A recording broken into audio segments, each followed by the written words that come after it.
तो आज मैं आपको एक अनोखी रहस्यमय कहानी सुनाऊंगा। अगर आप चैनल पर नए हैं तो अभी सब्सक्राइब कर ले तथा कहानी पूरा देखे। अंत में एक अनोखा रहस्य छुपा है। धन्यवाद। तो सुनिए। प्राचीन युग में नादग्राम नामक एक गांव था, जहां के लोग संगीत और ध्वनि के प्रति अत्यधिक संवेदनशील थे। इस गांव की सबसे बड़ी समस्या ये थी कि वे केवल सुंदर और मधुर ध्वनियों को ही महत्व देते थे। गांव के मुखिया तन्मय का मानना था कि ईश्वर केवल सामंजस्यपूर्ण रागों में निवास करते हैं। वे कर्कश ध्वनियों जैसे किसी बीमार व्यक्ति का कराहना, लोहार का हथौड़ा या टूटे हुए वाद्य यंत्र की आवाज को अपवित्र और अशुभ मानकर तुरंत दबा देते थे।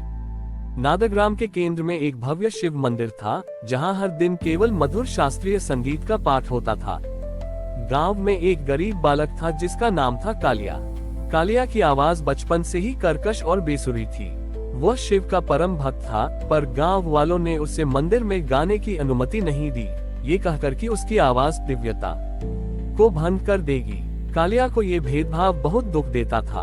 वह रोज गांव से दूर एक पुरानी बावड़ी के पास जाता और वहां अपनी बेसुरी आवाज में शिव के भजन गाता था। वह जानता था कि उसकी आवाज सुंदर नहीं है, पर उसका भाव शुद्ध था। एक दिन कालिया बावड़ी के पास गा रहा था जब एक वृद्ध वीणा बजाने वाला साधु उसके सामने आया। साधु ने कालिया की कर्कश आवाज को ध्यान से सुना। साधु ने कालिया से पूछा, हे बालक, तुम इतना बेसुरा गाते हो, फिर भी तुम गाते क्यों हो? उद्धरण चिन्ह। कालिया ने सरल हृदय से उत्तर दिया, महाराज, मैं जानता हूँ कि मेरी आवाज मधुर नहीं है, पर मैं शिव से प्रेम करता हूँ। मैं उन्हें अपने सबसे अच्छे वाद्य यंत्र अपने हृदय से गाना चाहता हूँ। मेरी ध्वनि बाहर से बेसुरी हो सकती है, पर भीतर मेरा प्रेम ही मेरा संगीत है। साधु ने मुस्कुराते हुए कहा, यही शिव का रहस्य है। तुम नादग्राम के लोगों से अधिक जानते हो। वे केवल ध्वनि का रूप पूछते हैं, पर तुम ध्वनि का सत्य पूछते हो। साधु ने कालिया को एक टूटा हुआ पुराना डमरू दिया, जिसका एक हिस्सा फटा हुआ था। आज से तुम इस डमरू को बजाओ। जब तुम इसे बजाओगे तो तुम्हें पता चलेगा कि शिव केवल अकारण प्रेम को सुनते हैं, न कि मधुरता को। अगले दिन कालिया उसी पुराने डमरू को लेकर मंदिर के पास पहुंचा। मुखिया तन्मय और सभी गांव वाले मधुर वीणा वादन सुन रहे थे। जैसे ही कालिया ने वह टूटा डमरू बजाना शुरू किया, उसकी कर्कश आवाज और फटे डमरू की बेसुरी ताल ने पूरे संगीत को भंग कर दिया। तन्मय क्रोधित होकर चिल्लाया, इस अपवित्र ध्वनि को बंद करो। तुम हमारे सामंजस्य को तोड़ रहे हो। शिव केवल मधुरता सुनते हैं। तभी मंदिर के अंदर शिवलिंग पर भयानक कंपन हुआ। मंदिर का सारा मधुर संगीत अचानक बंद हो गया और उसकी जगह एक भयंकर गर्जना गूंजी, जो शिव के प्रलय स्वर के समान थी।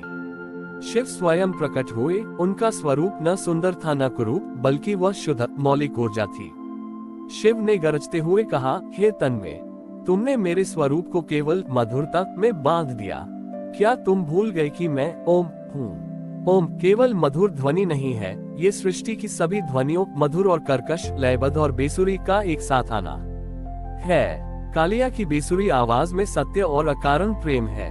तुम्हारे मधुर संगीत में अहंकार और अपेक्षा है। मैं केवल उस हृदय को सुनता हूँ जो बिना किसी परिणाम की अपेक्षा के, बिना किसी बाहरी सुंदरता की चिंता किए मुझे पुकारता है। तुम्हारी अस्वीकृत कर्कश ध्वनि, बीमार की कराह, लोहार का हथौड़ा, ये सब मेरे डमरू की ताल है। जब तुम किसी भी ध्वनि को अपवित्र मानकर दबाते हो, तो तुम मेरे संगीत को अधूरा कर देते हो। शिव ने कालिया के टूटे डमरू को छुआ। डमरू तुरंत सोने का नहीं बना, बल्कि वह जैसा टूटा हुआ था वैसा ही रहा, पर अब उसकी ताल में एक अद्भुत मौलिक लय आ गई। शिव ने कहा, कालिया का प्रेम ही मेरा सबसे प्रिय संगीत है। उस दिन से नादग्राम के लोगों ने सीखा कि सच्ची भक्ति पूर्णता में नहीं, बल्कि अकारण प्रेम की सहज अभिव्यक्ति में है। उन्होंने गांव के सभी बेसुरी आवाजों को स्वीकार करना शुरू कर दिया, ये जानते हुए कि शिव हर ध्वनि में निवास करते हैं। कालिया और उसके टूटे डमरू ने नादग्राम में एक स्थायी परिवर्तन ला दिया था। गांव वाले अब केवल मधुर संगीत को ही नहीं, बल्कि हर प्रकार की ध्वनि को, यहाँ तक कि अपने मन के असामंजस्य को भी शिव की समग्र ओम ध्वनि का हिस्सा मानकर स्वीकार करते थे। परंतु मुखिया तन्मय के मन में अभी भी एक सूक्ष्म अहंकार छिपा था। वह अब मधुर संगीत के प्रति आसक्त नहीं था, लेकिन वह अकारण प्रेम के नए नियम को ही पकड़ने की कोशिश करने लगा। वह हर काम केवल ये सिद्ध करने के लिए करने लगा कि उसका कार्य अकारण, बिना किसी कारण या अपेक्षा के किया गया है। तन्मय ने एक विशाल यज्ञशाला बनवाई और गांव वालों को आमंत्रित किया। उसने घोषणा की, मैं अब पूरी तरह से शिव के अकारण प्रेम के सिद्धांत को अपनाता हूँ। ये यज्ञ मैं बिना किसी फल की इच्छा के केवल शिव के लिए कर रहा हूँ। यज्ञ शुरू हुआ। तन्मय ने सभी अनुष्ठान पूर्ण लगन से किए, लेकिन जैसे ही अंतिम आहुति देने का समय आया, एक भयंकर आंधी चली। आंधी ने यज्ञशाला की छत उखाड़ दी और जोरदार वर्षा होने लगी, जिससे सारी यज्ञ सामग्री भीग गई और आग बुझ गई।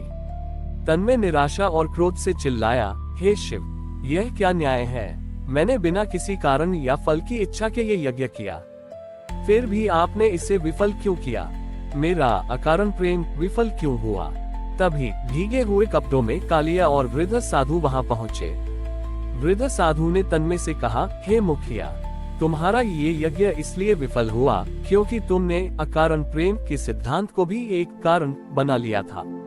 तन्मय ने पूछा, मेरा क्या कारण था? साधु ने समझाया, तुम्हारा कारण था सिद्ध करना। तुमने ये यज्ञ इसलिए नहीं किया कि तुम सच में शिव से प्रेम करते हो, बल्कि इसलिए किया कि तुम गांव वालों और खुद को ये सिद्ध कर सको कि मैं अब फल की इच्छा नहीं रखता। तुमने अकारण प्रेम को अपनी नई पहचान और नया अहंकार बना लिया। साधु ने आगे कहा, देखो कालिया को, जब वह बेसुरा गाता था तो वह इसलिए गाता था क्योंकि वह गाए बिना रह नहीं सकता था।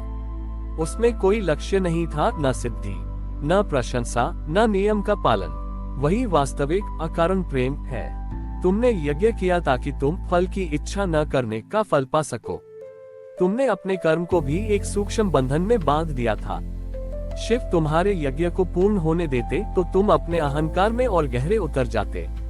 साधु ने तन्मय को समझाया, शिव का प्रेम बिना कारण के है। जब तुम्हारा कर्म बिना किसी कारण के बस होना शुरू कर देता है, तभी वह शिव का नृत्य बनता है। शिव तुम्हें तुम्हारे नियम से मुक्त करते हैं ताकि तुम सच में प्रेम कर सको। तन्मय की आंखें खुल गईं। उसने अपना अहंकार और सिद्ध करने की इच्छा तुरंत त्याग दी। वह भीगती हुई यज्ञशाला से बाहर निकला और कालिया के पास गया। उसने न तो क्षमा मांगी और न ही कोई नया वादा किया। वो बस वहां खड़ा रहा, पूरी तरह से मौजूद। कालिया ने अपने टूटे डमरू को उठाया और उसकी बेसुरी ताल पर गाना शुरू कर दिया। इस बार तन्मय ने न तो ताल को सुधारा, न ही उसे अकारण प्रेम का पाठ माना। उसने बस उस संगीत को अपने भीतर महसूस किया। उसी क्षण सूर्य बादलों से बाहर निकला और यज्ञशाला पर अपनी किरणें बिखेर दी। यह कोई चमत्कार नहीं था, बस प्रकृति का सहज प्रवाह था। तन्मय ने जान लिया कि शिव की कृपा किसी सिद्ध नियम में नहीं, बल्कि जीवन के सहज, बिना किसी अपेक्षा वाले प्रवाह और कर्म में है। उसने उस दिन से हर कार्य को बस होने दिया, बिना किसी फल की अपेक्षा के। हमारी और भी आध्यात्मिक एवं अनोखी कहानियां देखने के लिए हमारे चैनल पर जाएं तथा धार्मिक एवं पौराणिक अनोखी कहानियां हमारे चैनल पर है। कृपया जाके देखें तथा हमारे चैनल को सब्सक्राइब करके रखें और वीडियो लाइक जरूर करें। धन्यवाद।